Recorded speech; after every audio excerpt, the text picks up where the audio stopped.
Ribuan tahun jarak waktu telah memisahkan, namun jejak kasihmu di dada ini tertanam. Cerita tentang kelembutan dan pengorbananmu mengalirkan air mata membasahi pipiku. Kami yang tertatih di akhir zaman ini sangat merindukan pelukan hangatmu, kekasih Sang Ilahi. Rindu ini menghujam jauh ke dalam kalbu, rindu yang tak bertepi kepada dirimu. Wahai Rasul, pembimbing jiwa yang lara, kami rindu senyummu, kami rindu syafaatmu di sana. Duhai utusan Tuhan, dengarlah rintihan ini. Umatmu menangis, merindukanmu di setiap hembusan keabadian. Kau menangis demi kami sebelum kami dilahirkan. Umatku, umatku, kata yang selalu kau ucapkan. Betapa mulia hatimu, betapa agung cintamu. Sedangkan kami di sini sering melupakan ajaranmu. Rasa malu bercampur rindu yang menggebu, berharap kelak di telaga Al-Kautsar kita akan bertemu. Rindu ini menghujam jauh ke dalam kalbu, rindu yang tak bertepi kepada dirimu. Wahai Rasul, pembimbing jiwa yang lara, kami rindu senyummu, kami rindu syafaatmu di sana.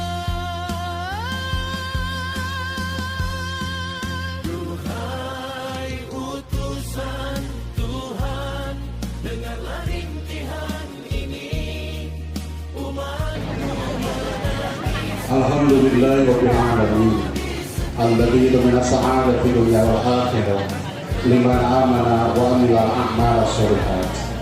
Asyhadu an la ilaha illallah wahdahu la syarika lah wa asyhadu anna Muhammadan abduhu wa rasuluh, amma ba'du. Hadirin di waktu iman Allah, alhamdulillah dengan qudrat dan ridha Allah Subhanahu wa taala kita berkesempatan kembali berkumpul di masjid pimpinan pusat Persatuan Islam ini. Mudah-mudahan semuanya dalam keadaan sehat walafiat, termasuk yang nonton di YouTube, yang streaming. Mudah-mudahan Allah selalu limpahkan pada kita sekalian kesehatan dan kelancaran dalam kegiatan-kegiatan kita. Hadirin di waktu iman Allah, alhamdulillah Bandung pada hari ini atau beberapa hari ini kembali pada pabriknya, gitu ya. Cukup dingin, bagi orang lain sejuk, tapi orang Bandungnya lira tiris gitu. Mudah-mudahan walaupun dingin, tapi aktivitas ibadah kita, seluruh aktivitas kita tetap saja ada di dalam kelancaran dan penuh dengan keberkahan. Materi pada pagi kali ini insya Allah diberi judul Islam Pasti Jaya dan Umat Islam Berpuasa. Insya Allah akan disampaikan oleh yang terhormat Al-Ustadz Kiai Haji Salam Dusyar LC. Beliau adalah Ketua Bidang Jamiah Pimpinan Pusat Persatuan Islam, juga anggota Dewan Hizbah PP Persis. Seperti berarti 2 bulan ya. Di Ahad pertama yang biasanya diisi oleh Al-Ustadz Kiai Haji B.J. Zainuddin, Ketua Umum PPPSIS, tapi kemarin ada halangan. Hari ini pun beliau baru pulang semalam di Uzbekistan. Jadi ternyata banyak agenda-agenda yang berkaitan dengan kegiatan jamiah, juga kegiatan-kegiatan yang memang bisa mendukung jamiah. Beliau berangkat ke Uzbekistan bersama perwakilan Indonesia, atau diajaklah oleh Ketua MPR RI yang berkali-kali mengajak Ustadz kita untuk kemarin itu ibadah haji gitu. Tapi Ustadz JJ karena kesibukan di PPPSIS lebih memilih jamiah.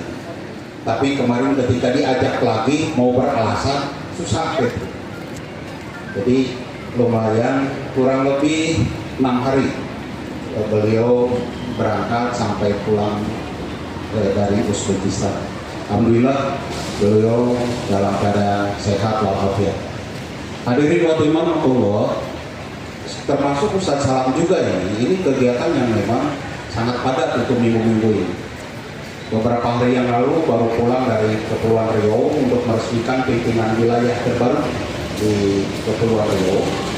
Kemudian semalam atau kemarin pagi sampai siang memimpin rapat di PPPSIS, kemudian berangkat menuju Cikeas, Bogor, berkaitan dengan kegiatan Ikhlasar Brigade Persatuan Islam, karena beliau sebagai Panglima Tinggi Brigade PPPSIS. Juga beberapa hari ke depan ada sidang Dewan Isbah, beliau masih untuk mengikuti kegiatan itu.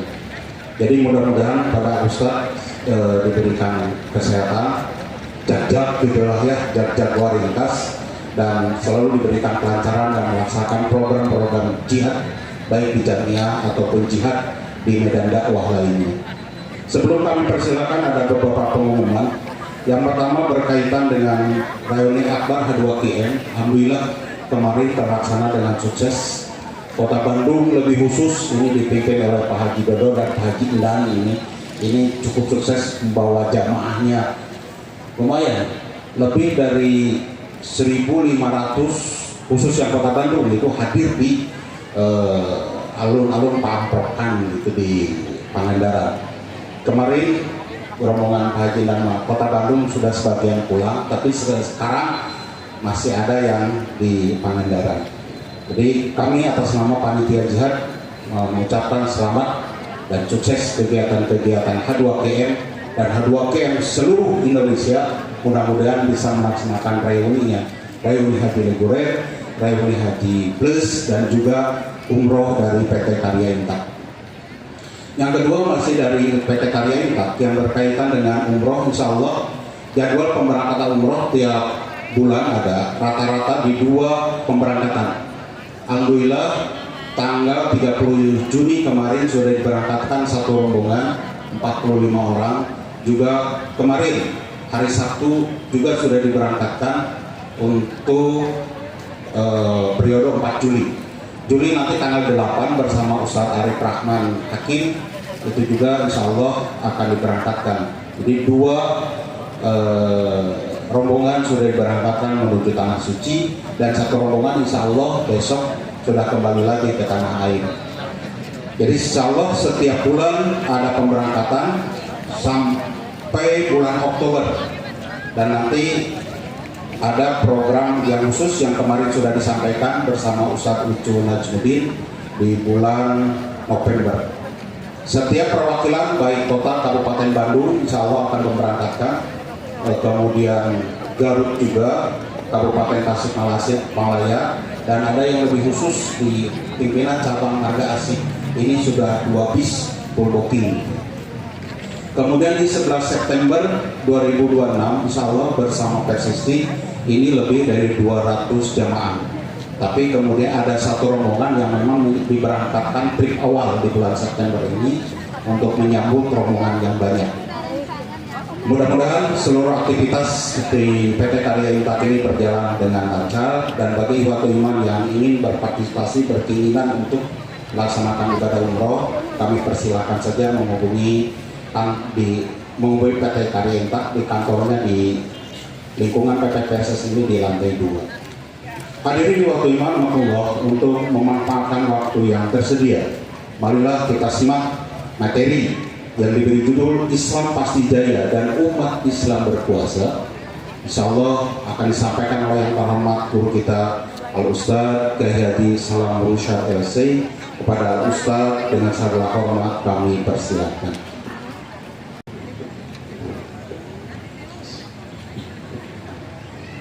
Innal hamdalillah alladzi nahmaduhu wa nasta'inuhu wa nastaghfiruh wa na'udzu billahi min shururi anfusina wa sayyiati a'malina. Faman yahdihillahu fala mudilla lahu wa man yudlil fala hadiya lahu. Asyhadu an la ilaha illallah wahdahu la syarika lahu wa asyhadu anna Muhammadan abduhu wa rasuluhu, amma ba'du. Ma'asyiral muslimin rahimakumullah, jamaah sekalian yang dirahmati Allah Subhanahu wa taala, Bapak Ibu dan saudara-saudara yang saya hormati. Alhamdulillah, mari kita bersyukur kepada Allah Subhanahu wa taala pada pagi hari ini kita kembali diberi oleh Allah Subhanahu wa taala nikmat berupa kesehatan, kesempatan dan kemampuan untuk bisa hadir dalam rangka thalabul ilm. Semoga kedatangan kita dan kehadiran kita pada saat ini dalam rangka thalabul ilmi dicatat sebagai fisabilillah. Khotaliman rahimahullah, sebuah tema yang akan kita bahas pada pagi hari ini yaitu Islam Pasti Jaya dan Umat Islam Berkuasa. Saya tidak akan berbicara politis, tetapi saya ungkapkan tentang ayat-ayat Quran yang membicarakan hal itu. Bukan pendapat siapa, bukan pendapat ahli ini, ahli itu, tapi ini adalah yang menciptakan para ahli itu, yang menyampaikan kepada kita, yaitu Allah Subhanahu wa ta'ala. Hadirin Allah Subhanahu wa ta'ala, tentu kita sebagai seorang mukmin meyakini bahwa Al-Quran itu adalah hudan, panduan hidup. Bukan hanya dalam panduan hidup beribadah makhluk, tapi seluruh aktivitas kehidupan kita, pribadi, keluarga, masyarakat, berbangsa dan bernegara, sosial, ekonomi, politik dan sebagainya, semua sudah ditunjukkan dan diajarkan oleh Al-Quran. Karena memang ini sengaja diturunkan oleh Allah untuk menjadi hudan linnas wa bayyinatin minal huda wal furqan. Bahwa Al-Quran diturunkan oleh Allah untuk menjadi hudan linnas, buku petunjuk, panduan hidup bagi seluruh manusia.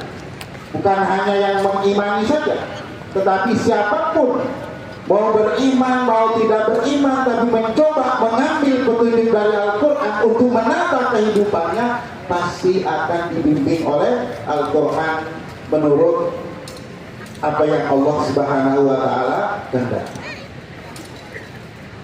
Karena itu kita yakin bahwa tidak ada sesuatu pun yang tidak dijelaskan oleh Allah dalam Al-Quran.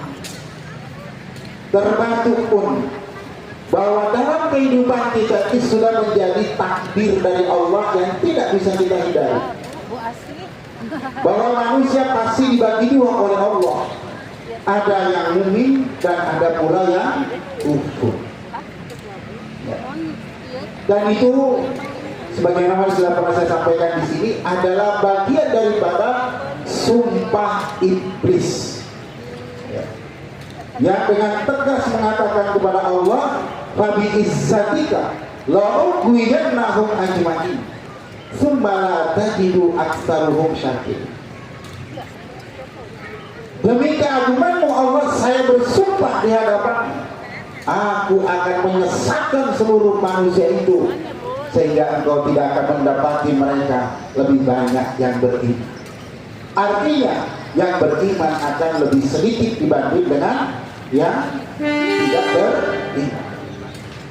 Sensus dunia menunjukkan bahwa penduduk dunia sekitar 9 miliar, yang muslim hanya 1 miliar. Jelas terbukti sumpah Iblis. Dari situ sudah terbagi dua. Ada 8 miliar yang tidak mau mengikuti petunjuk Allah, yaitu dinul Islam. 1 miliar yang masih mengikuti dinul Islam. Ini sudah menjadi takdir dari Allah, yang dimana kedua kelompok ini antara kelompok mukmin dan kelompok kafir itu pasti terjadi benturan. Allah sudah jelaskan, "Wallazi arsala rasulahu bil huda wa dinil haqq liyuzhirahu 'ala dini kulli walau karihal kafirun." Sesuatu yang tidak bisa kita hindari, ya. Bahwa di sisi lain Allah ingin menegakkan syariatnya, tapi di sisi lain ada yang tidak mau terima, ada yang menentang, ada yang menolak. Nah, otomatis itu terjadi benturan. Dan sejarah menunjukkan, sejarah kerasulan, sejarah kenabian menunjukkan demikian, bahwa semua nabi, semua rasul mulai dari Nabi Nuh sampai terakhir Nabi Muhammad itu tidak lepas dari musuh. Musuhnya Allah itu. Ada yang memusuhi, ada yang menolak dakwahnya. Nabi Muhammad, ya, belum apa-apa, belum lahir sudah menjadi DPO, ya kan? Belum lahir sudah menjadi catatan DPO, daftar orang yang harus dihilangkan. Gitu. Kenapa? Tahu ini akan membawa kebenaran di akhir zaman. Siapa yang memusuhi? Ya tadi, orang yang gak mau mengikuti ajaran Allah. Itu semacam. Ini bukan berarti ajaran kekerasan, Pak, ya. Ya jangan dianggap bahwa ini Ustaz ini ngajarin keras, tidak. Ya kalau lagi agak keras ya terserah. Ya. Tapi itulah informasi Qur'ani. Ya. Itulah informasi Al-Quran. Al-Quran menekankan demikian. Maka itu bagian daripada akidah kita sebagai seorang mukmin. Gitu. Tak boleh kita lepas dari itu. Bahwa ada orang yang tidak suka kepada kita, ada orang yang tidak suka kepada Islam. Karena tidak suka kepada orang Islam, otomatis tidak suka kepada Islam, orang Muslim. Buktinya Nabi Muhammad saja sudah dimusuh. Walaupun pada akhirnya toh Islam itu dimenangkan oleh Allah, yang memusuhinya di Madinah itu akhirnya berpura-pura jadi orang Muslim. Jadilah apa? Timbullah di Madinah itu orang munafik. Gitu. Di Makkah belum ada orang munafik. Ya. Kenapa? Karena memang Islam belum kuat secara sosial. Belum ada, musuhnya terang-terangan. Tapi begitu hijrah ke Madinah, Islam berkuasa, ditata oleh Nabi, ekonomi, sosial, politiknya, maka orang-orang yang benci Islam dalam hal Yahudi, Nasara yang ada di Madinah tidak berdaya apa-apa. Akhirnya mereka menempuh jalan lain. Kalau kita tetap terang-terangan menentang Muhammad, habislah kita. Maka bagaimana caranya? Kita tidak Islam secara murni, tetapi kita pura-pura saja masuk dalam Islam. Nah, itulah singkatnya sejarah munafikin di Madinah. Nah, maka salah satu tanda bahwa Islam diperhitungkan kalau sudah muncul orang munafik, Pak. Nah, ini Ya. Kalau sudah muncul orang munafik, berarti Islam di tempat itu mulai diperhitung. Kalau mulai ada orang munafik, berarti kekuatan Islam belum ada apa-apanya. Itu catatan yang harus kita pahami. Itu informasi Quran. Baik, Allah Subhanahu wa Ta'ala, tentu saja kalau kita berbicara dengan tema ini, tidak lepas kita harus memahami informasi Quran tentang apa dan bagaimana orang-orang kufar atau orang kafir terhadap orang Islam. Sebelum masuk ke sini, Bapak sekalian, orang kafir itu terbagi dua. Ya, walaupun di Quran itu ada pembagiannya, ahlul secara garis besar di Quran itu lam yakulil ladzina kafaru min ahlil kitabi wal musyrikin. Ini dibagi dua. Ada kafir ahlul kitab yaitu Yahudi wan Nasara, ada kafir minal musyrikin. Selain ini, dua ini yang disebut musyrikin. Apapun itu bentuknya disebut musyrikin. Ini secara garis besar. Kemudian dalam politik Islam, politik Al-Quran, Nabi sebutkan, Allah sebutkan di Quran, Muhammadur Rasulullah walladzina amanu ma'ahu asyidda'u 'alal kuffar. Itu. Kafirin tadi yang secara garis besar Quran ada ahlul kitab, ada musyrikin, oleh Al-Quran dibedah menjadi dua lagi. Ada yang hanya sekedar kafirun, ada yang menjadi kufar. Nah, kufar inilah yang ditindak tegas oleh Nabi SAW. Siapa itu yang kufar? Inilah orang kafir yang agresif terhadap Islam secara zahir. Yang namanya kafir secara umum itu pasti gak senang kepada Islam. Ya, itu secara umum. Secara akidah, secara keyakinan, semuanya tidak suka. Kalau suka, pasti masuk Islam. Gitu. Itu aja kuncinya. Jadi, secara umum mereka tidak suka kepada Islam. Secara umum. Itu secara akidah. Dan itu kita nggak boleh maksa. Itu silakan saja. Ya. Allah juga tidak memaksa orang harus beriman. Faman syaa'a falyu'min wa man syaa'a falyakfur. Iman dan kafir itu pilihan. Tinggal kita nanti masing-masing bertanggung jawab di hadapan Allah atas pilihan kita. Nah, kan ini pasti itu yang nggak mau ya pasti nggak senang. Gitu. Jadi kalau ada orang kafir nggak suka kepada Islam, ya sudah, itulah kafirnya. Justru saya bertanya kalau ada orang kafir senang sama Islam. Dia kafir tapi senang kepada Islam. Saya sering berselawat kalau ada orang kafir begitu panggil, kita perbaiki kafirnya. Kafirnya gak beres. Kita ajarin kafir yang sesungguhnya. Kalau mau tetap kafir, kalau enggak ya sudah masuk Islam aja. Gak usah dipuji-puji tapi gak mau masuk Islam, percuma kan? Gitu. Nah, sekaligus menunjuk gitu. Karena itu nanti sifat-sifat nifaq yang muncul seperti itu. Nah, di sini jamaah sekalian. Maka ada sebagian itu yang berkeyakinan tapi ada dalam bentuk sikap. Perbuatan itulah yang disebut kufar. Gitu. Ya, maka lakum dinukum waliyadin itu adalah kafir yang tidak agresif kepada kita. Tidak punya program, pokoknya dia kafir aja lah, gitu ya. Mau ini aja udah ibadah aja menurut dia, gak ganggu orang Islam. Tapi ada kelompok lain yang oleh Al-Quran itu disebut kufar. Gitu. Ini yang memiliki tujuan dan serangan-serangan kepada orang Islam. Baik jamaah sekalian. Pertama kali saya sebutkan di sini tentang serangan orang-orang kafir terhadap Islam dan umat Islam. Ya silakan ayat-ayatnya saya tidak baca, silakan nanti dibaca. Saya ingin justru lebih fokus kepada bagaimana sikap kita nanti sebagai seorang muslim. Ya.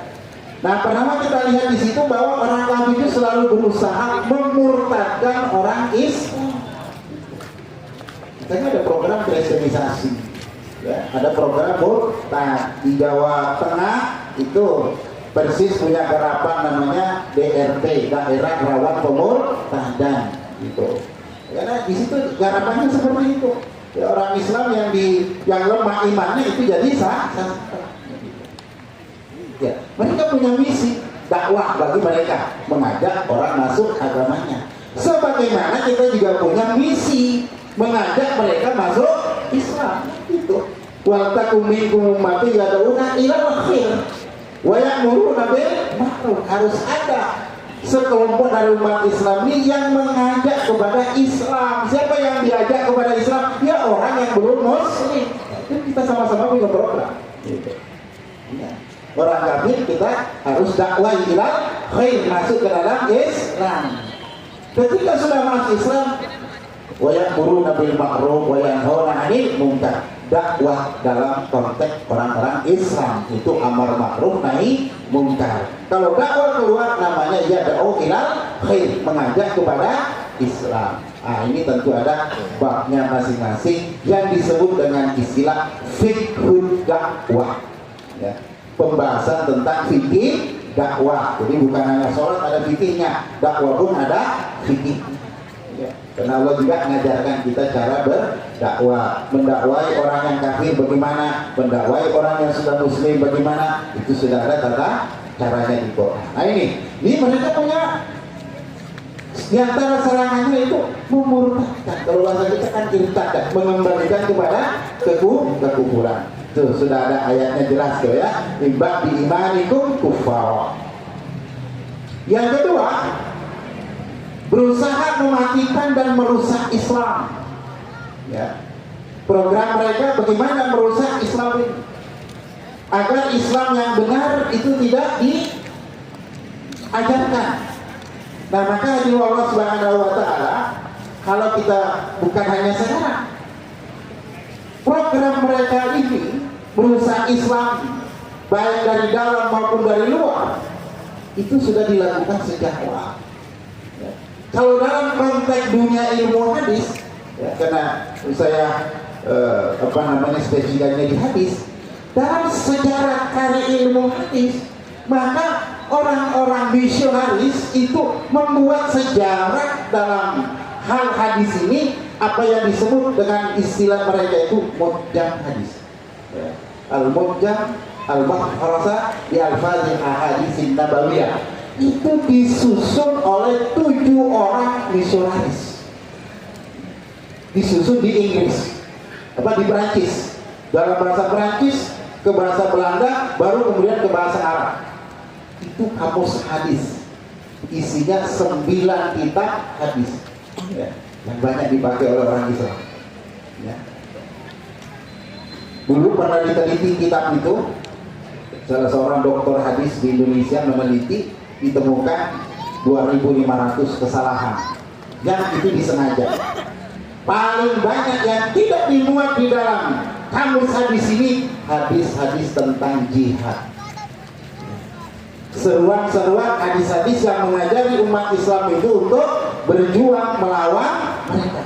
Itu kalau menggunakan mukjam tadi, maka akan jarang menemukan hadis-hadis tentang jihad. Nah, itu misinya dimasukkan. Ya. Belum lagi nanti kalau kita masuk ke dalam tarikh pemalsuan hadis, salah satu pemalsu hadis itu diambil bagian oleh orang-orang kafir yang tidak suka kepada Islam.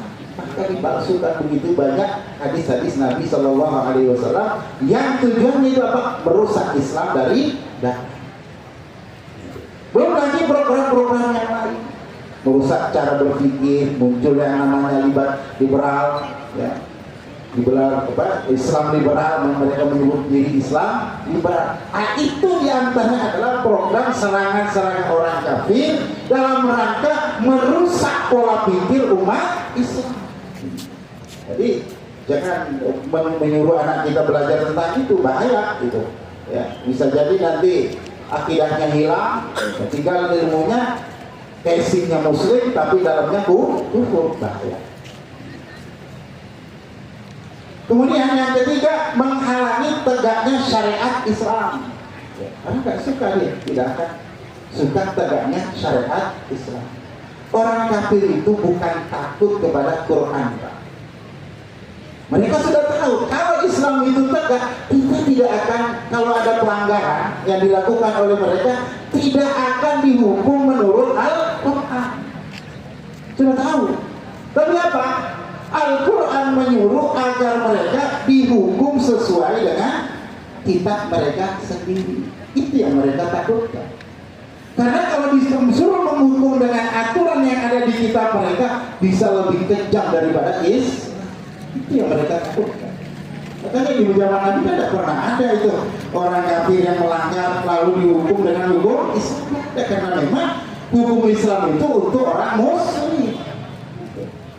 Tapi Islam menyuruh hukum sesuai dengan aturan yang berlaku dalam kitab. Coba dalam segi sirah Nabawiyah, ketika ada orang Yahudi membunuh bapak pembantunya dengan cara dipecahkan kepalanya, Nabi tidak mengambil Quran, tapi dia coba ambil Alkitabnya. Bagaimana hukum menurut Alkitab bagi orang yang membunuh seperti itu? Disuruh baca, yang membaca curang, tangannya dilompati hukumannya. Kebetulan ada sahabat yang ahli Alkitab pada saat itu. Rasul, mohon maaf, kenapa? Itu salah bacanya, ada yang dilompati itu. Maka kata Rasul, coba dibaca ulang. Itu yang tanganmu itu coba dibuka. Ternyata di situ ada hukumannya, bahwa hukuman mereka yang membunuh itu sama dengan dalam Islam. Ya. Dipecahkan kepalanya seperti dia memecahkan kepala. Maka hukum seperti itu.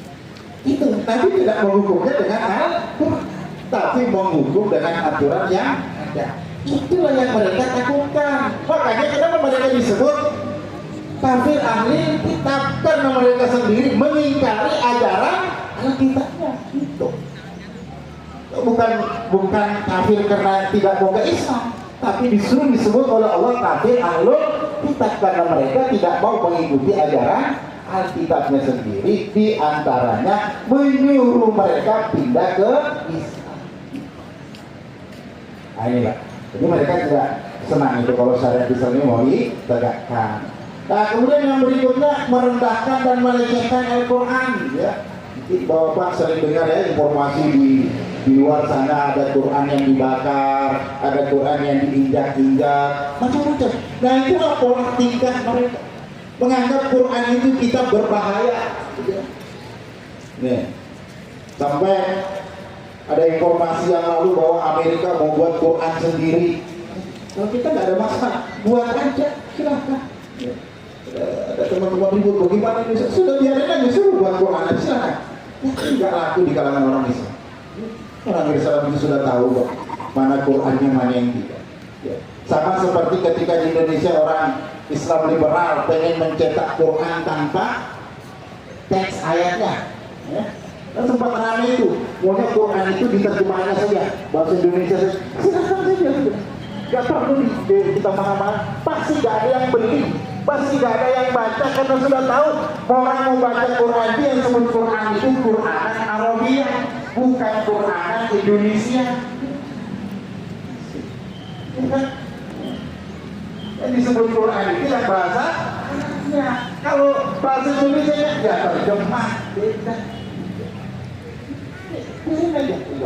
Nah, tapi itu bagian daripada program serangan mereka terhadap orang Islam. Yang kelima, menghina orang Islam. Itu sering ya, pasti orang Islam itu dihina-hina, dianggap ini macam-macam lah. Tahapannya dianggap ekstremis, dianggap ortodok, dianggap teroris, dianggap macam-macam. Nah, itu ada tuduhan-tuduhan yang sudah berdasar. Ya, coba tuh lepas dari perbedaan kita, mungkin ada rezeki dan sebagainya. Imarat Islamnya Afgan contohnya. Tapi sekarang kan ini oleh dunia kupas tapi ya, yang Islam itu dianggap wah itu membahayakan itu. Padahal orang Indonesia kalah dari Afgan disuruh pulang. Berapa triliun kerugian Amerika, senjatanya ditinggal, alat senjatanya ditinggal, jadi sebagai rampasan perang. Mereka tidak ngasih mau.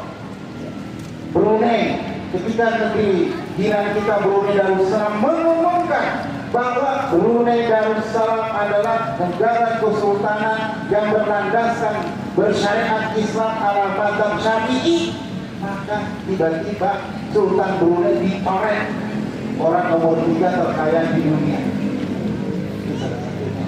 berani mengumumkan Brunei adalah negara Islam yang mengamalkan syariat Islam, walaupun dalam fikih mereka menyebutnya al-madzhab asy-syafi'i. Itu urusan mereka. Tapi itulah pembinaan mereka. Begitu demikian dicoret Sultan Brunei dari orang terkaya. Sebelumnya beliau itu nomor 3 terkaya di dunia. Tapi karena mengumumkan begitu dicoret. Itu salah satu ini. Yang keenam, menebar kebencian terhadap umat Islam. Umat Islam itu tidak intoleran, ini itu ya. Kita ini umat yang disebut tidak toleransi, umat Islam diajari ini, diajari itu. Itu kan kebencian-kebencian yang mereka tebar. Sebenarnya kita ini kayak masalah kan? Tapi kebencian itulah yang mereka terus. Kita dianggap, kita dilarang mengajarkan ajaran kebencian. Di sisi lain mereka menebar kebencian. Nah, ini. Kemudian yang ketujuh, menyusahkan umat Islam. Masih selalu berusaha menyusahkan umat Islam. Ketika mereka perang melawan Iran, orang Islam ditarik-tarik, kenalah kotar, bom, kenalah ini. Itu kan menyusahkan semua. Nah ini di antara program itu. Mereka tidak senang kalau melihat orang Islam itu baik-baik itu. Ini selalu membuat ribut di tengah kaum muslim. Jangan harap umat Islam di Indonesia lepas kan. Mereka tahu umat Islam di dunia terbesar itu ada di Indonesia. Meskipun seluruh negara Arab dijadikan satu, belum mengalahkan penduduk Islam Indonesia. Jangan kira bahwa kita ini luput dari pantauan mereka. Kita kan selalu disusahkan. Belum ini, belum itu. Kadang-kadang kita tidak sadar. Itu sekarang rupiah kita terpuruk. Dianggap itu faktor politik biasa. Kita sebagai orang Muslim harus lihat siapa yang membuat ini. Kita tidak melihat siapa pemain, tapi yang susah adalah umat Islam. Yang terpuruk adalah ekonomi umat Islam. Karena mereka melihat Indonesia ini adalah negara Muslim terbesar di dunia. Maka bagaimana caranya? Ditawarin hutang supaya Indonesia itu tetap terikat rakyatnya dari hutang itu. Maka dicari orang-orang yang suka berhutang itu jadi pemimpin. Ya kalau mau berhutang pasti nggak akan jadi pemimpin Indonesia. Terus itu dalam rangka menyusahkan umat Islam. Ini. Kemudian yang ke-8, tidak kalah penting harus kita tahu bahwa mereka juga memerangi umat Islam. Jangan lupa. Kita dilarang berbicara perang, tapi mereka justru berperang sama siapa? Ya perangnya kepada umat Islam. Ya. Lepas dari kita berbeda akidah, perang yang terjadi sekarang bahwa Iran memang adalah negara Syiah, ya. Tapi kan mereka melihatnya tetap itu simbol Islam. Tapi akidah kita sebagai umat Islam bahwa Iran bukan negara Islam, tapi adalah negara Syiah. Begitu. Tapi mereka bukan melihat itu. Mereka belum bisa itu membedakan mana Syiah, mana yang Islam. Gitu. Di samping ada faktor politik mereka. Tapi itu simbol. Kenapa begitu ambisi untuk menyerang seperti itu? Karena di situ ada simbol mereka itu. Mereka pasti bilang la ilaha illallah Muhammadur Rasulullah, walaupun ada tambahan bagi mereka di sana wa anna aliyan waliyullah. Mereka tidak lihat ini. Yang mereka lihat jadi depan. Bagi kita begitu ini syahadat ditambah sudah selesai. Syahadatnya tidak sah, kata dan ada tambahan dalam hal tadi akidah. Makanya itu tidak bahwa kita tidak setuju kalau itu disebut sebagai simbol negara Islam, tapi orang kafir melihat itu. Nah, ini Allah Subhanahu wa Ta'ala. Nah, ini serangan-serangan mereka politik, ekonomi, dan bahkan kepada kekuatan bersenjata. Kita sering kita lihat di mana mereka menjajah Ethiopia, di mana mereka menjajah Afghanistan, Pakistan, negara-negara Islam yang lain. Itu semua program mereka sampai sekarang masih seperti itu. Kita lihat, kita tadi semuanya tidak pernah tidak satu sekarang. Saudara-saudara tinggal di baris, tidak masalah karena ada perbedaan, tapi itu karena Muslim. Karena Muslim mereka tidak mau berhenti di situ, memerangi mereka sampai ke akar-akarnya. Tapi kita yakin bahwa Allah tidak akan membiarkan itu. Nanti kita akan lihat bagaimana pertolongan Allah Subhanahu wa Ta'ala. Nah, jemaah Islam dirahmati Allah Subhanahu wa Ta'ala, ini informasi Qur'ani ada 8 tuh, ya, program dan serangan orang-orang kufar terhadap Islam dan kaum muslim. Nah, itu singkat. Nah, sekarang bagaimana sikap kita sebagai seorang muslim? Ada beberapa hal yang harus kita perhatikan.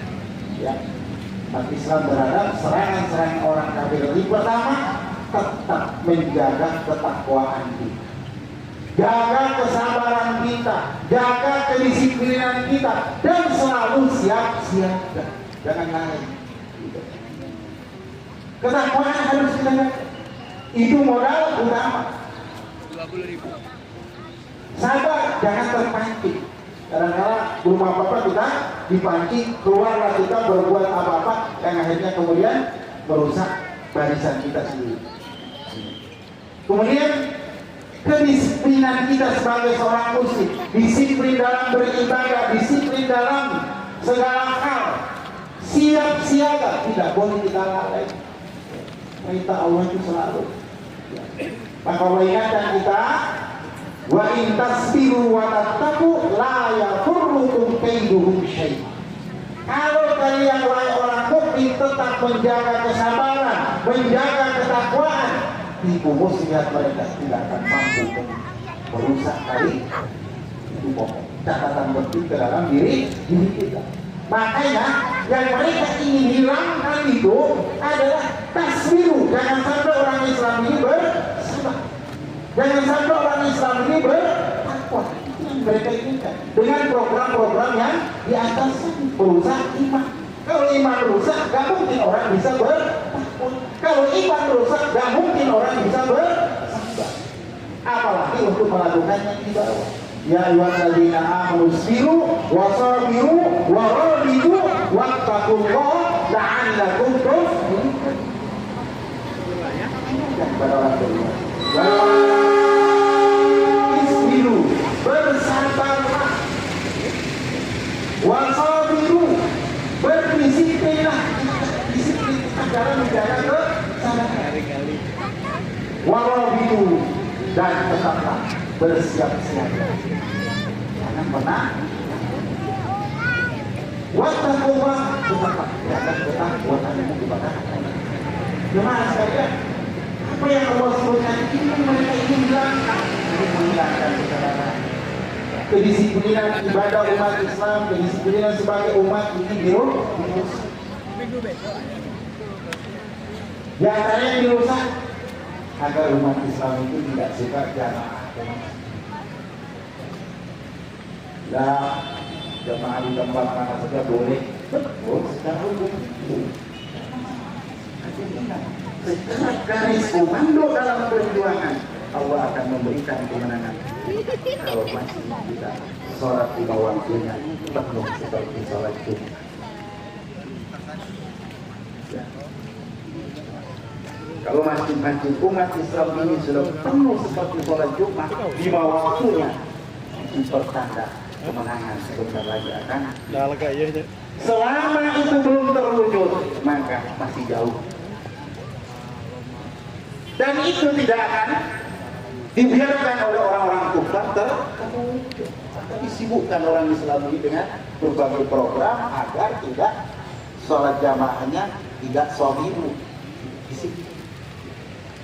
Tidak terasa juga kita kan secara fikih boleh, betul Pak, nggak salah.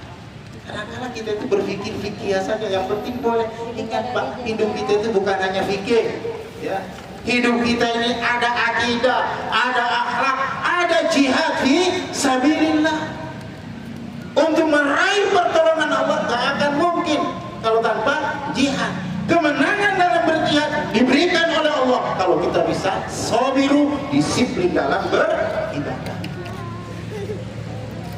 Dianggap tidak ada program orang kafir untuk sholat berjamaah supaya orang Islam di masjidnya 3 in 1. Ya. Apa 3 in 1 Pak? Muadzin, mukim, imam. Jadi 3 in 1. Kalau sudah masjid kita rata-rata 3 in 1 sudah itu selesai kita. Ya. Ini. Nah, baik. Itu pertama, jaga ketakwaan, kesabaran, kedisiplinan, dan selalu siap siaga, jangan pernah lalai. Islam selalu disuruh bersiap siaga, karena mereka kalau sudah lalai, membuat kita lalai, itu serangan tiba-tiba itu bisa saja atau masih harus siaga. Maka di ayat lain Allah perintahkan kepada umat Islam kan, wa'iddu lahum mastata'tum min quwwah. Siapkan menghadapi mereka sebuah kekuatan. Itu dalam segala kekuatan fisik dijaga. Ya, jangan sampai umat Islam ini lemah fisiknya. Jangan menganggap kalau sudah umat Islam itu yang disebut tawadu, kalau sudah batuk-batuk, jalannya goyang. Begitu. Kadang-kadang kita merasa begitu, wah ini sudah paling takwa jalan. Bukan begitu. Orang Islam sudah tegak jalannya. Harus selalu menjaga kekuatan. Sampai-sampai dulu Nabi dalam peperangan, karena yang hadir orang tua-tua, bahkan ada yang rambutnya sudah pada putih, jenggotnya putih. Kata Nabi, semir itu rambut, jenggotnya semir.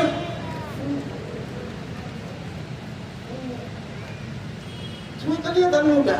Jadi kalau nyemir rambut, nyemir jenggot, jangan supaya kelihatan muda Pak ya. Tapi ini syariat supaya orang kafir melihat saya gagah. Jangan lihatnya supaya kawin lagi, lain lagi Pak. Kalau itu, ya, Pak ya. Ini kekuatan begitu. Nah, itu. Nah, yang kedua harus bersiap, berjihad melawan. Orang Islam jangan diem aja, gitu ya. Orang Islam itu disuruh melawan. Kalau kita nggak berbuat, tidak berbuat program untuk melawan mereka seperti itu, habis juga kita. Baca perintah Allah kepada Nabi. Ya ayuhan Nabi, jahidil kuffar wal munafiqin waghlub alaihim. Itu perintah Allah kepada Nabi. Wahai Nabi, berjihadlah melawan orang-orang kafir yang mengganggu kamu dan orang-orang munafik itu, dan bersikap keraslah terhadap pada orang kafir, pada munafik itu kan suruh bersikap tegas, gitu. Suruh melawan. Gitu. Hanya saja kalau dalam Islam itu melawan itu orang Islam ini disuruh tetap adil. Makanya orang Islam itu harus pemberani dan tetap jujur. Ya. Apa namanya? Di dalam perjuangan kita tidak boleh melebihi atau melakukan sesuatu yang tidak dilakukan oleh lawan. Gitu. Tapi kalau lawan melakukan sesuatu yang kita lakukan seperti itu. Jadi sportif orang Islam itu berjuang. Ya. Sampai Allah katakan, wa qatiluhum hatta la takuna fitnatun wa yakuna ad-dinu lillah. Ya. Perangi mereka sehingga tidak ada lagi fitnah. Sehingga ketaatan itu hanya semata-mata untuk Allah Subhanahu wa ta'ala. Sampai kita disuruh berperang. Maka di sini sportifnya. Kalau mereka menyerang kita dengan beberapa di atas tadi itu 1 sampai 7 itu kan serangannya dalam bentuk fitrah, pemikiran. Maka umat Islam harus melawan itu dengan cara apa? Dengan cara tajdid. Ya, perbaharui cara berpikir keislaman. Dari dulu begini aja terus.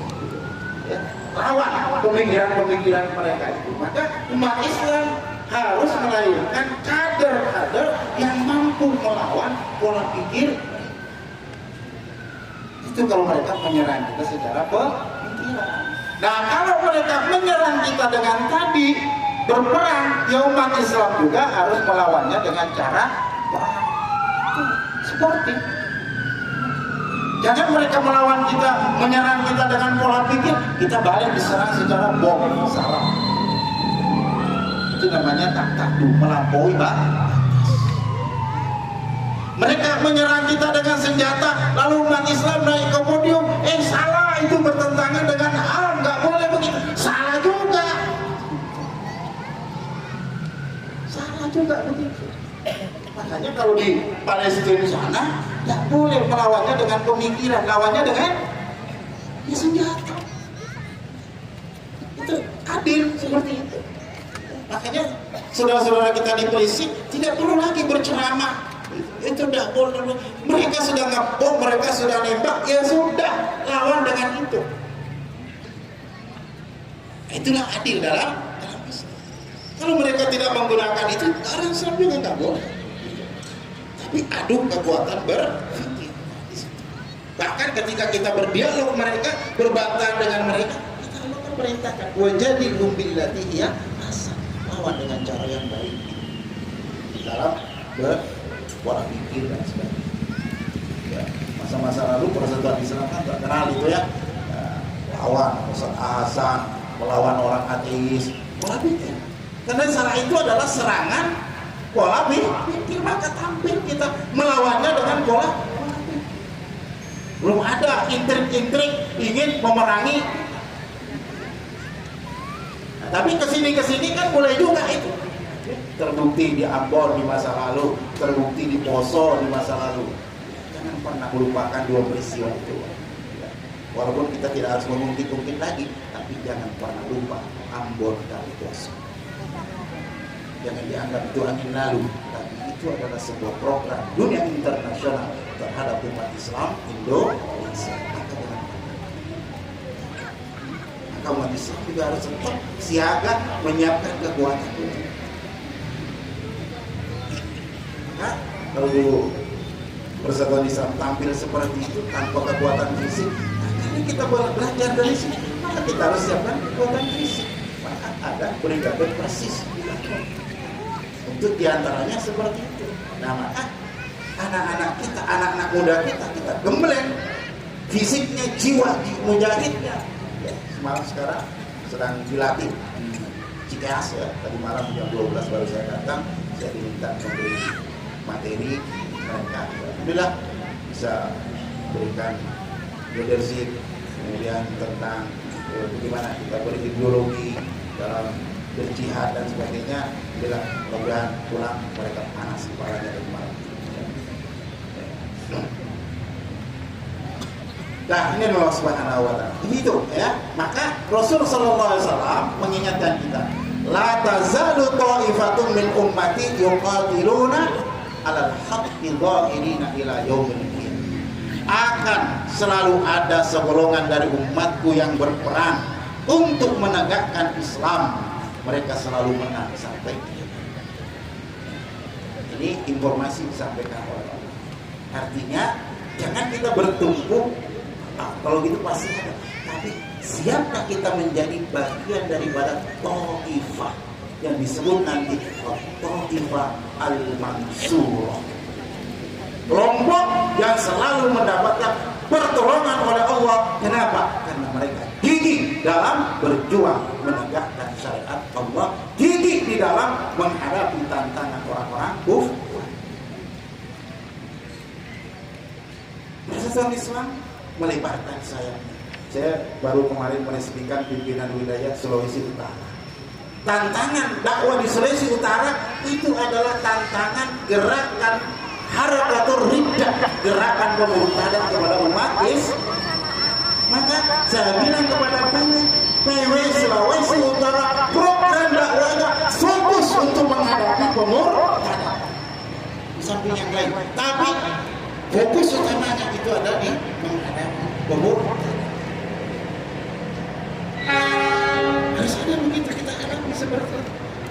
kekuatan begitu harus kita siap. Nah ini, karena kalau enggak ya, habis pula. Secara sunnatullah itu Allah tidak akan memberikan pertolongan itu begitu saja. Kita harus beli pertolongan itu dari Allah. Syaratnya intan surullah syarat. Kalau kamu menolong Allah, baru Allah tolong.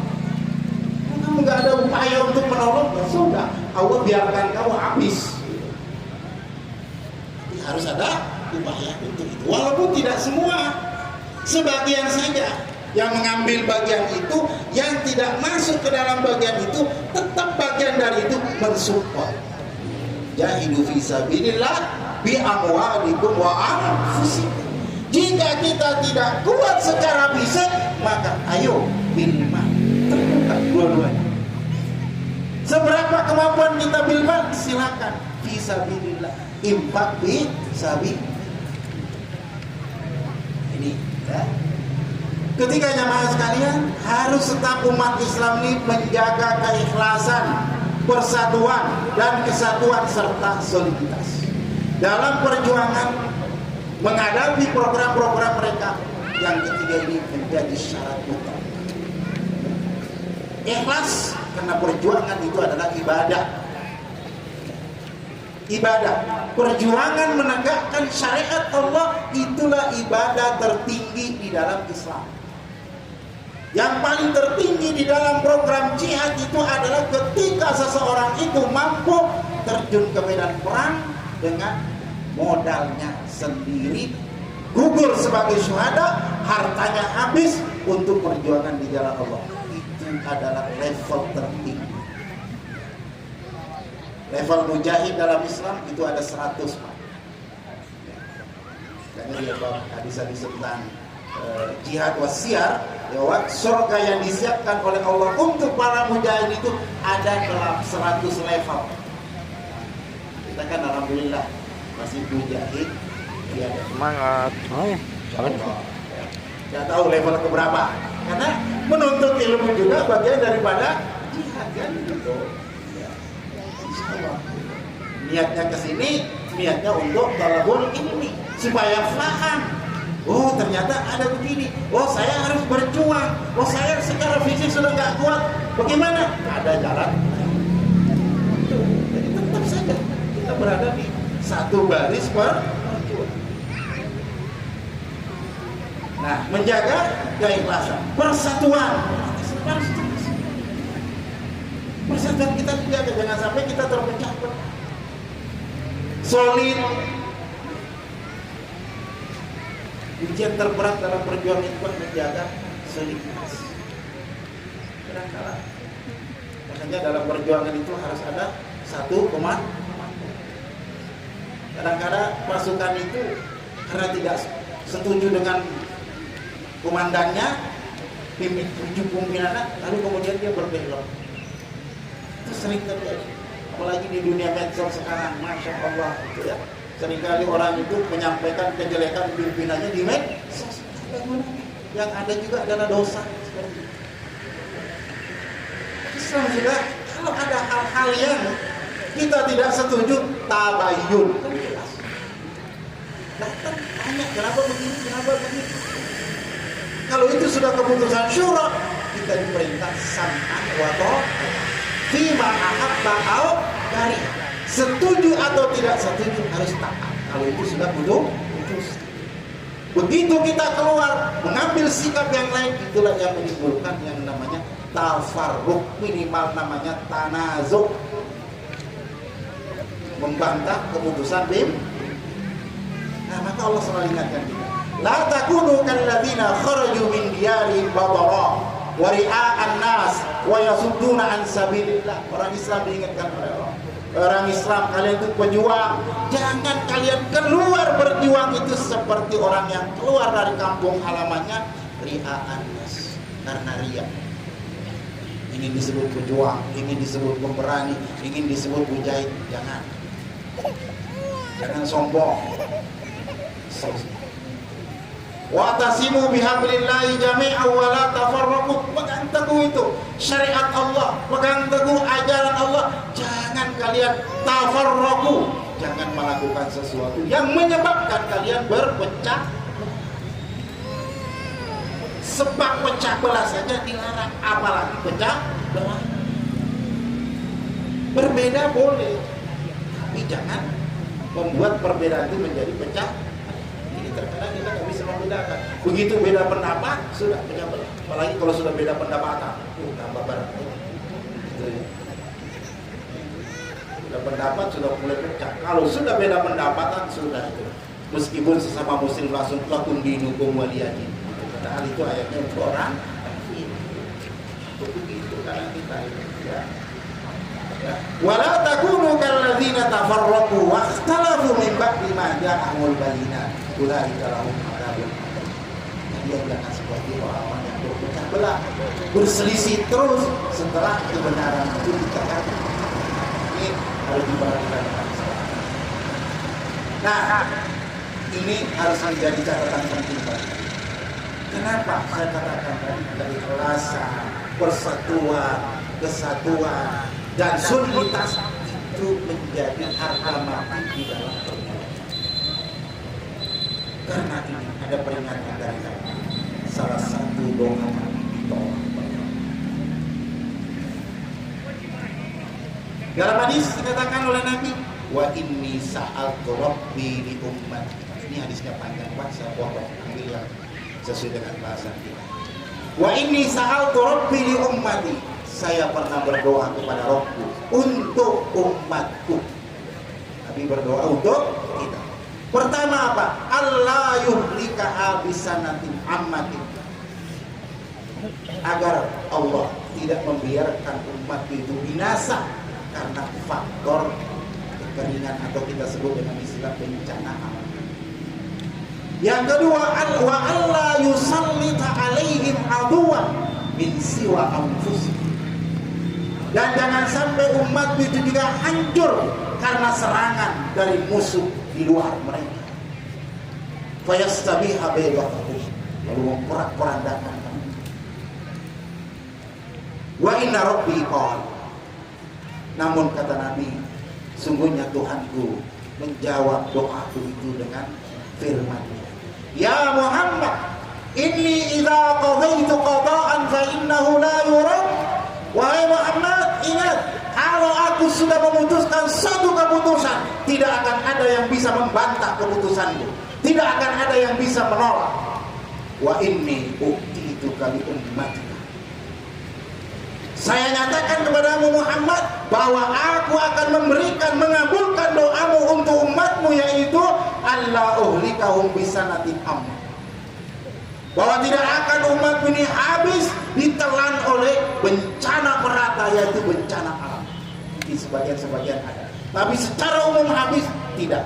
Karena itu dulu hukuman bagi umat terdahulu. Umat Muhammad tidak lagi akan habis.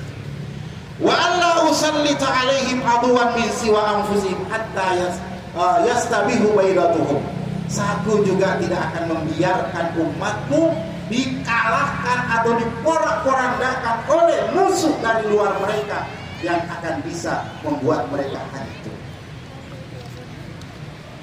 Dilihat lagi, ini saya ambil dua Imam Muslim. Yang ketiga, Nabi meminta agar umat itu tidak binasa karena persoalan diri mereka sendiri. Inilah yang ketiga yang ditolak oleh Allah SWT. Maka Allah katakan, walau istama alaihim min aqtarihim. Meskipun musuh-musuh di luar mereka itu bersepakat, seluruh penjuru dunia ini bersepakat untuk menghancurkan umat Islam, tidak akan bisa. Itu qadha dari Allah. Meskipun sepakat semuanya, tadi 8 miliar orang kafir mau membinasakan 1 miliar orang Islam, gak akan bisa. Makanya Allah katakan, la yurad, aku sudah putuskan itu, gak akan ada yang bisa. Tapi ada celah. Nah, celahnya apa? Ini, hatta yakuna ba'duhum yuhliku ba'dah wa yasli ba'duhum ba'd. Doa yang ketiga ditolak oleh Allah Subhanahu wa taala. Karena di riwayat Abu Daud, Nabi berdoa yang ketiga agar Allah tidak membinasakan umatnya karena pertentangan di antara mereka sendiri. Ini ditolak oleh Allah. Maka di riwayat Imam Muslim katakan oleh Allah, tidak akan ada yang mampu itu sampai mereka kecuali jika umatmu umatmu sebagian dari mereka sendiri yang membinasakan dan memenjarakan yang lain. Kehancuran umat Islam disebabkan adanya pengkhianat-pengkhianat di dalam tubuh umat Islam. Ya,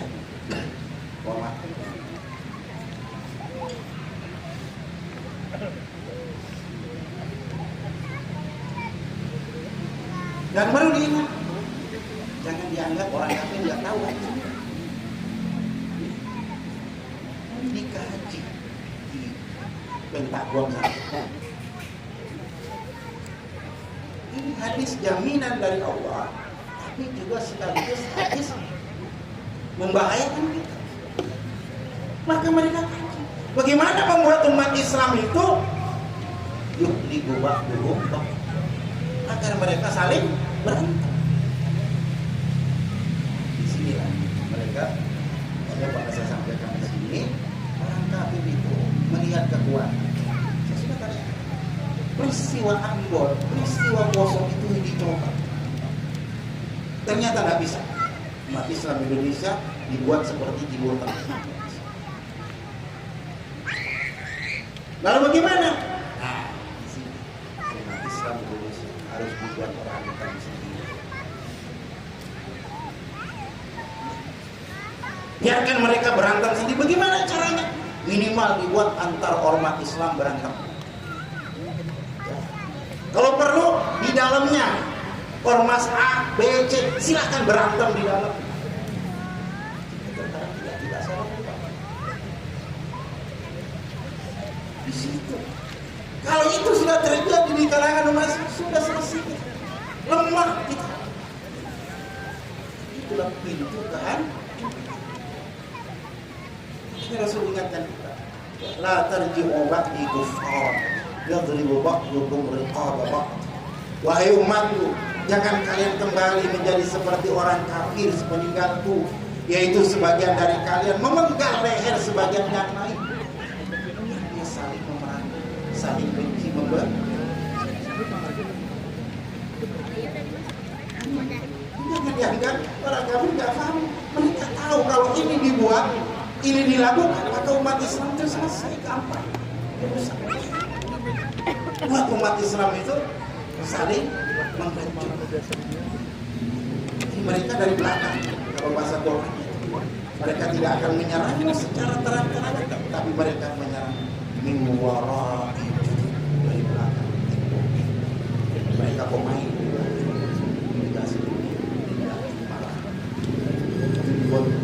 hanya umat Islam saling jauh, saling fitnah, saling ini, ujung-ujung apa? Saling ajar.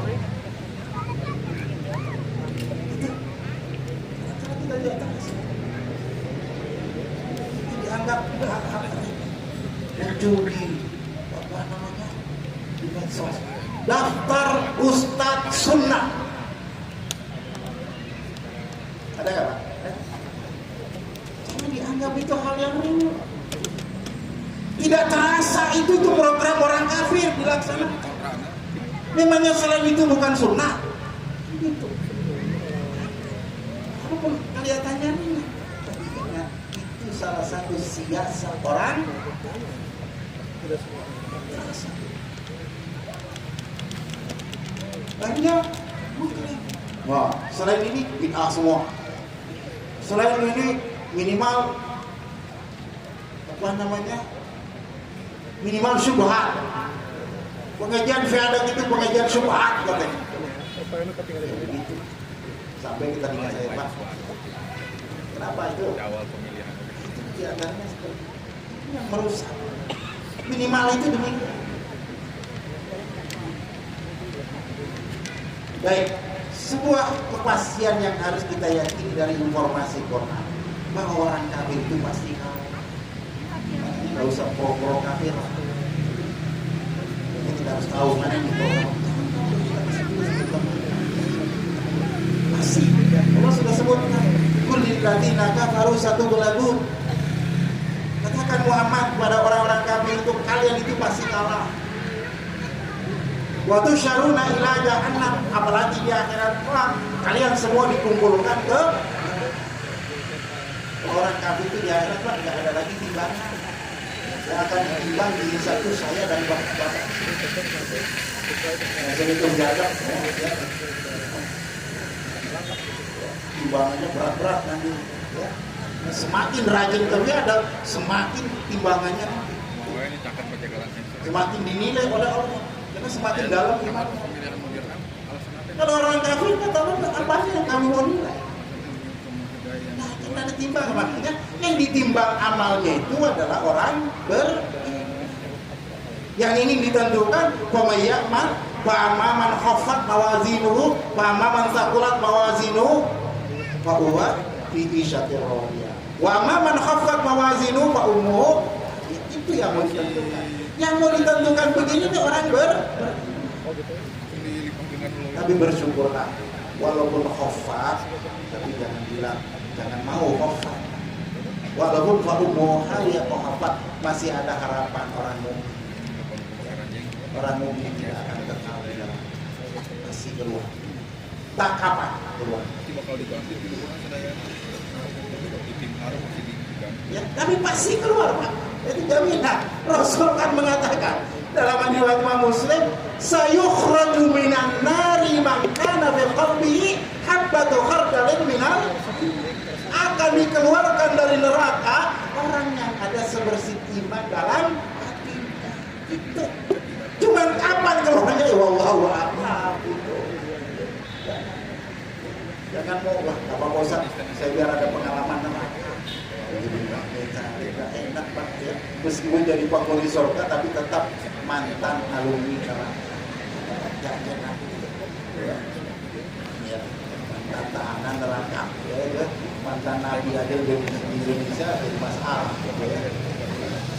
Kalau sudah mantan neraka.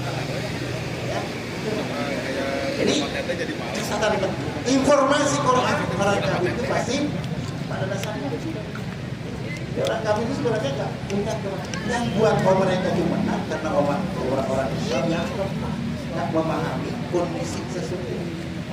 Nah, maka Allah pun lewat lisan Rasulnya mengatakan la tazalu isabatun min ummati yuqatiluna ala amrillah qahirina li aduwwihim la yadurruhum man khalafahum hatta ya'tiyahumus sa'a wa hum 'ala dzalik. Akan selalu ada sekelompok dari umatku yang berperang untuk menegakkan perintah Allah, yakni dinul Islam. Mereka selalu mengalahkan musuh-musuh mereka. Orang-orang yang melawan mereka tidak akan menyebabkan mereka membahayakan mereka sampai kiamat datang kepada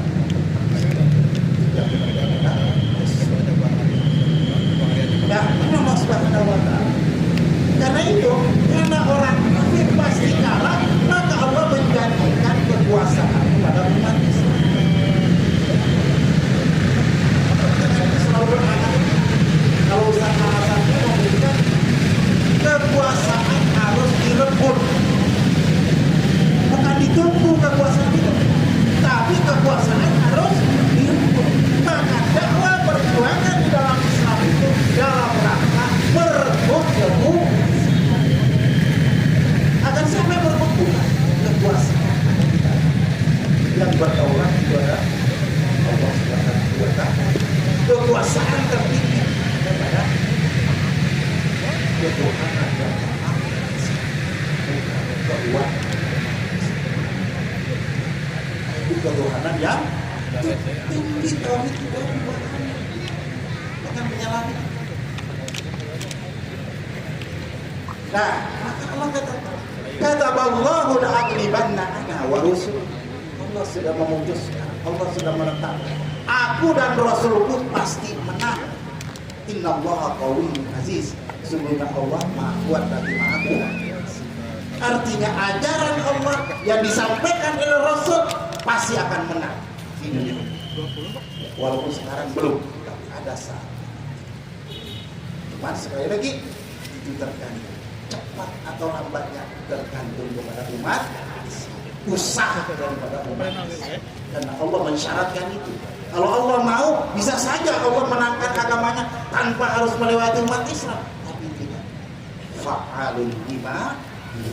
Allah juga Maha berkehendak melakukan yang diinginkan. Maka Allah tetapkan salah satu daripada ketetapan Allah yang tidak boleh kita tawar, bahwa untuk menegakkan agama Allah harus melalui perjuangan. Maka janji Allah, wa'adallahu alladhina amanu minkum wa 'amilus shalihat la yastakhlifannahum fil ardh kama istakhlafa alladhina min qablihim wa la yumakkinanna lahum dinahum alladhi irtada lahum wa la yubaddilannahum min ba'di khawfihim amna. Janji Allah. Dan Allah telah berjanji kepada orang-orang yang beriman di antara kamu dan mengerjakan amal-amal soleh, bahwa Dia pasti menjadikan mereka berkuasa di muka bumi sebagaimana Dia telah menjadikan orang-orang sebelum mereka berkuasa. Dan sungguh Dia akan meneguhkan bagi mereka agama yang telah diridhoinya untuk mereka, dan Dia benar-benar akan menukar keadaan mereka sesudah mereka dalam ketakutan menjadi aman. Allah berikan kamastahfatan lagi. Bagaimana orang-orang kita berpuasa? Bagaimana Rasulullah berpuasa? Bagaimana Abu Bakar berpuasa? Bagaimana Umar berpuasa? Utsman berpuasa? Khulafaur Rasyidin ke bawah dan Khalifah Ali Islam berpuasa. Itu yang harus belajar. Maka mereka diam. Apakah mereka menunggu kekuasaan itu? Mereka berusaha dalam berusaha merebut kekuasaan. Jihad fi sabilillah. Sekarang kita tidak ada demikian. Berebut kekuasaan dalam rangka menegakkan nilai-nilai Islam dalam kehidupan. Kita ingin negeri kita ini aman sentosa, maka syariat Islam harus masuk dalam hukum positif. Syariat Islam harus masuk ke dalam ketatanegaraan. Itu yang disebut Indonesia menjadi Muslim. Kita bukan mau mengganti falsafah, tapi laksanakan syariat Islam itu dengan benar, masukkan nilai-nilai Islam di dalam konteks kenegaraan. Dalam bahasa sering saya sampaikan, jadikan ayat-ayat suci menjadi sumber ayat-ayat konstitusi. Ayat-ayat konstitusi harus bersumber dari ayat-ayat suci. Itu yang harus kita berbuat. Bagaimana ke situ? Dari negeri kita, cara berjuangnya bukan seperti itu, bukan seperti yang harus kader-kader dakwah, kader-kader politik harus kita siapkan untuk itu, untuk bisa merebut kekuasaan. Lagi kekuasaan bukan itu, bukan hadiah, harus direbut baru bisa. Wa'dallah la yukhlifullah wa'dahu walakinna aktsaran nas la ya'lamun. Itulah janji Allah. Ingat, Allah tidak akan pernah mengingkari janjinya. Hanya saja banyakkan manusia ini tidak tahu kalau ada janji Allah seperti ini.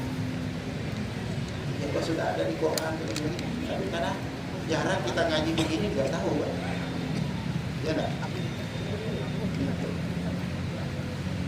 Bukan berarti yang lain belum, tapi memahami yang seperti ini. Dan terakhir Rasul sudah memberikan informasi. Innallaha zawaliyal ardh. Allah pernah menghimpun bumi itu, diperkecil bumi itu di mata Rasul. Kalau kita kan sering zoom, ini di zoomnya oleh Allah, buminya diperkecil. Itu ya. Jadi Allah semua bisa, ya. Untuk buka tahu Faraitu masyariqaha wa magharibaha. Karena Allah memperkecil bumi itu di hadapan mataku, kata Rasul, maka saya dapat melihat bumi di bagian barat, bagian timur, dan bumi di bagian barat. Nah, wa inna ummati saya belugu mulkuhu ma zuyali minha. Dan sesungguhnya umatku, kekuasaan umatku akan meliputi seluruh wilayah yang dihimpun atau diperlihatkan. Basyirah dari Rasul sallallahu alaihi wasallam. Tapi ingat, basyirah ini tidak datang secara gratis, harus diupayakan. Islam tidak mengajari kita gratis. Semua harus melewati usaha. Semua harganya mahal. Kembali ke surga Allah, meraih fadilah, maka semuanya diperbolehkan tawaran mahal. Bahkan kadang Allah Subhanahu wa taala meminta kepada kita untuk menjual barang yang paling mahal dalam mimpi. Ada nyawa kita terkadang diminta oleh Allah Subhanahu wa taala untuk kita jual untuk meraih sebuah kebutuhan. Yang diminta hanya harta kita biasa. Allah minta barang paling berharga dalam diri kita, itu nyawa kita, untuk kita korbankan demi tegaknya syariat kekuasaan. Siap ya Pak ya? Baik, demikian yang bisa disampaikan. Mudah-mudahan kamu pencerahan bagi kita, pencerahan bagi kita, ya, bahwa harus kita siap menerima dan merebut yang namanya kekuasaan, dan itulah hal yang bisa kita. Baik, demikian.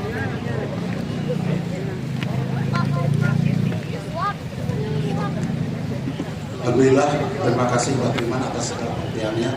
Juga terima kasih juga kami sampai pada Ustaz Jazakumullah khairan katsiran atas uraian materi yang cukup panjang, tausiah yang cukup mudah-mudahan menjadi penyemangat motivasi bagi ikhwatul iman sekalian untuk lebih semangat lagi dalam berislam. Dalil-dalilnya sudah jelas. Tadi juga disampaikan, tinggal ikhtiar kita untuk bisa lebih maju, untuk memajukan jayanya Islam, khususnya di Indonesia, negeri tercinta ini. Baiklah ikhwatul iman, karena waktu sudah 8:30, kita tutup saja kegiatan taklim pada pagi hari ini, jihad pada kali ini. Mudah-mudahan seluruh ilmu yang disampaikan tadi sangat bermanfaat dan sekali lagi bisa menjadi motivasi bagi kita sekalian untuk bisa berislam dengan sebaik-baiknya. Insya Allah kita bermuajah kembali pada saat yang akan datang dengan pemateri Al-Ustaz Kiai Haji Zainandang. Aku qouli hadza wa astaghfirullah li wa lakum. Wassalamualaikum warahmatullahi wabarakatuh. Kau berjalan di atas duri dan caci, membawa cahaya di gelapnya bumi. Cinta kasihmu menembus ruang dan masa, memikirkan umatmu hingga akhir usia. Kini berabad-abad telah berlalu, kami di sini berjalan tertatih-tatih, meraba jejak yang kau tinggalkan dahulu, berharap tak tersesat di dunia yang fana. Ya Rasul, rindu ini mendalam, mengalir bagai sungai di kesunyian malam. Ingin rasanya merebahkan lelah di dekatmu, wahai pembawa berkah. Duhai kekasih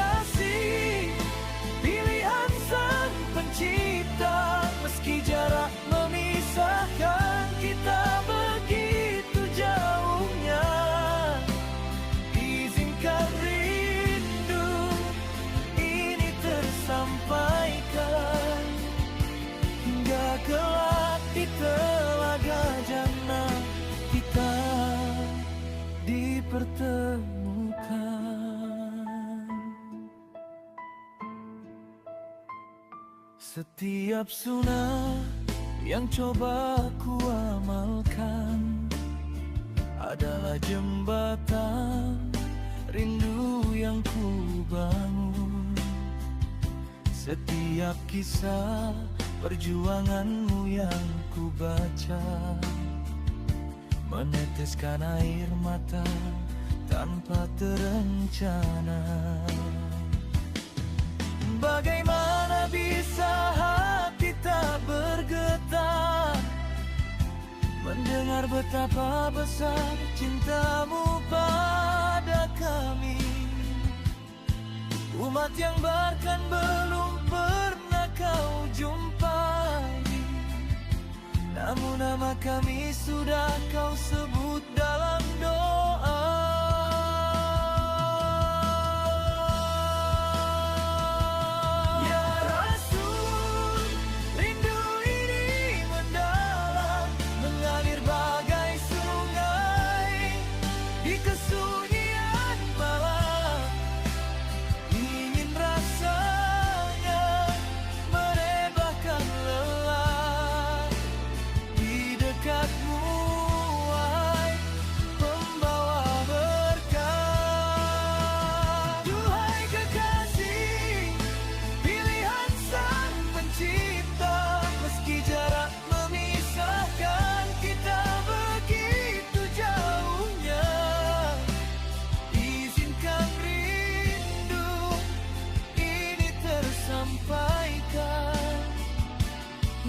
Kelak di telaga jannah kita dipertemukan.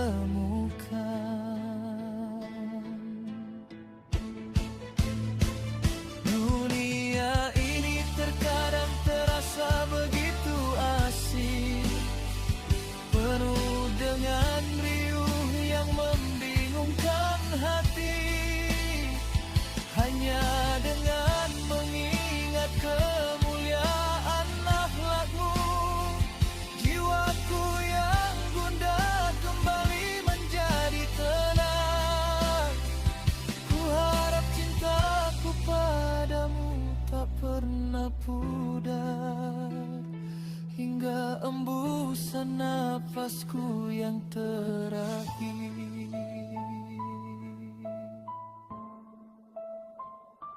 Ya